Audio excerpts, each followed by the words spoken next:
อดท่าหลวงแล้วบัดนี้นะสบายดีรอได้แล้วขอบใจเป็นอย่างไม่ได้มีคนบึงเจ้านายเขาเจ้าเข้ามาเจ้านายพี่น้องเขาก็เข้ามาเบิ่งเด้มาฮอดท่าหลวงแล้วเด้อพี่น้องมาฮอดท่าหลวงแล้วบ่เจ้านายสิพาเขาเป็นนบพาอยู่วัดท่าหลวงใต้แล้วก็สิเป็นนบพระอยู่เป็นนบเจ้าไซสิทธาธิราชถ่ายลงนี่กันบัดนี้งามหลายท่านโอ้ยงาม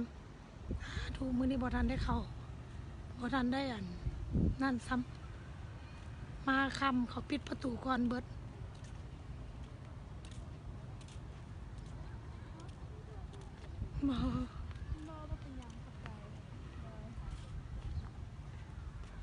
งามหลายท่านหลวงงามหลาย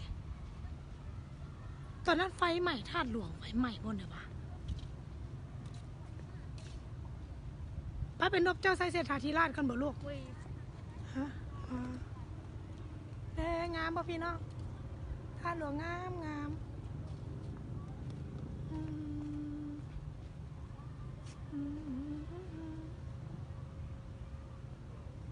โอเคพายางเลาะพายางเลาะ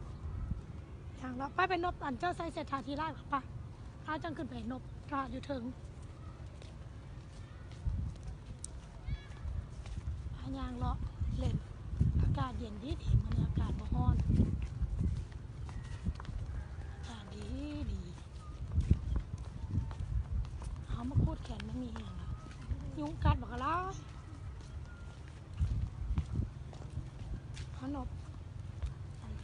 มันอบซื้อก็ได้บ่เป็นอย่างเนาะเขาเห็นบุญมาตลอดแล้วนั่นแหละบ่มีดอกไม้ก็บ่เป็นอย่างมาได้แล้วขอบใจ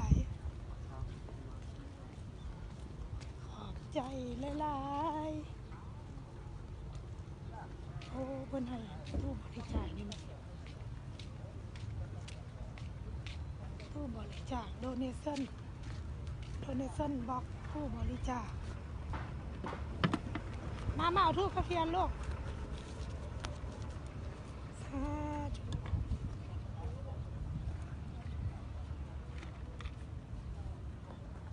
ฉายเอาไว้ลูกชอบเอาน้ำเพิ่นไว้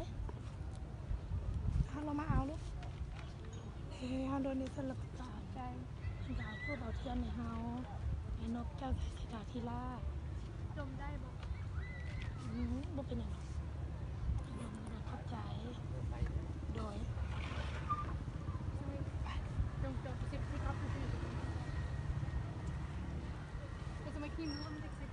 เรามาพดเกิดเลยลูก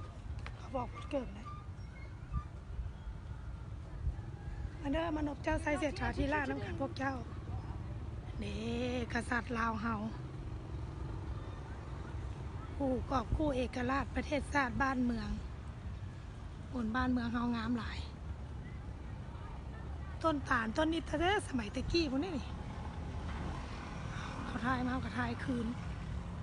โอ้อันนี้มันต้นตาลสมัยเก่าตะกี้แห่งมีต้นเผา2 ต้นเนาะอยู่ทั้งข้างกันบนไหนบนหนึ่งนี่แหละบ่จือละโอเคเดี๋ยวนี้ทั้งนั้นกันมานี้โอเคเดี๋ยวมึงใต้ทุกใต้เทียนนี่ลูกต้องเดินก่อนใต้เทียนจะลมสิใต้ได้อยู่มันนั้นนี่วางมือถือมาไหน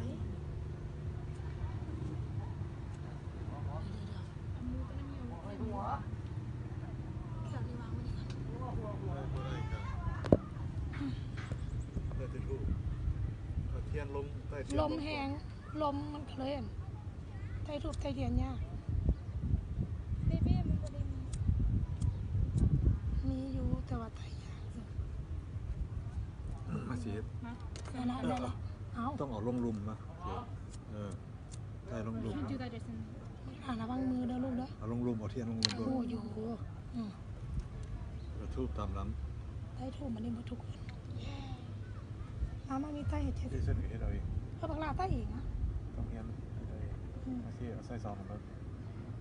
พระเจ้าเนี่ยไป หน้าที่ก็ได้ ไปทางนั้นก็ได้ลูกไปหาคำดาดี้ก็ได้พอแล้วลูกต้องเอาขึ้นแม่มานี่นะเอา ไม่ได้มี ก็ได้มีแล้วลูกก้มหลายแล้วมันกับโบได้เลยเพจน้ำดาดี้ไปให้ดาดี้ให้เอาไว้ นั่งไว้ ใต้ทูบไหมนั่นอะไรเนี่ยหน่อย แห้งพูด Mom's gonna do it first. เอาดิเจสัน เด็กนี่แหละเด็ก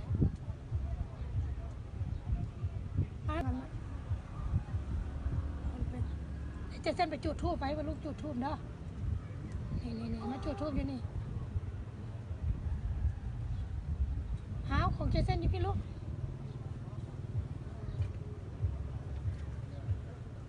เมียนจะเจ้ากันเมียนออกกันลูกมีบอลปากนะ เดี๋ยวพอเจสันอยู่ไปวะ พี่นาของลูกนะ เนี่ยตัวนี้คือโอ้เป็น พี่นาบอกแล้วเอามาจุดพี่ไว้ อยู่ที่นี่ก็ได้ เอาลมซ้ำเอาอันนี้ของลูกนี่ใต้ทูบอยู่นี่ Okay. นั่งลงไหม3 ก้อนนั่งลงเส้นดาวเอา ได้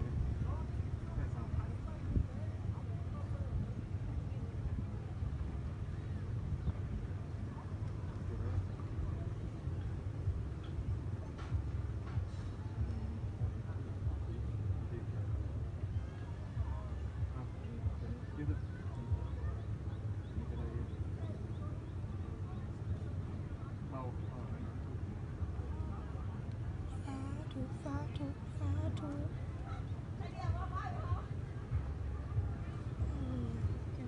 โอ้ยลืมดอกไม้ซะปักดอกไม้นำปักดอกไม้ไว้น้ำกันนี่ตบแล้วบ่ลูกตุ้ยหลายคอจะเป็นสั้นแล้วเดี๋ยวนี้กินหลายเอาอันกาแฟไปส่งประตูนะ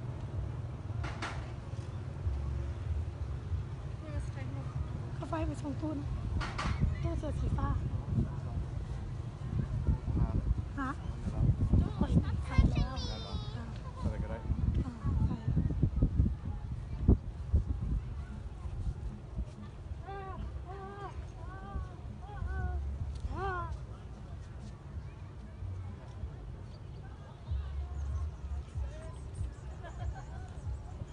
โอ้ยเหลือ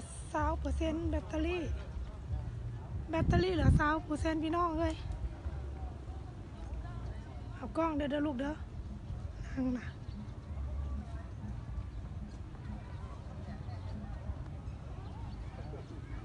นี่ต้นจำปางาม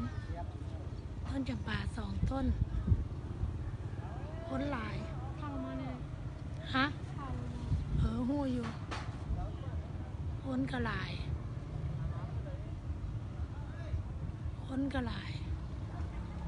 ว่าสิเข้าไป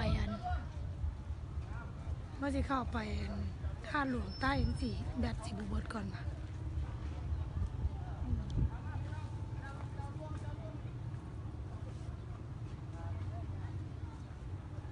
โอเคเข้าไปท่าหลวงใต้แล้วจังสิไล่บันนึงเนาะแบตเตอรี่มันสิเบิดก่อนโอเคบ๊ายบาย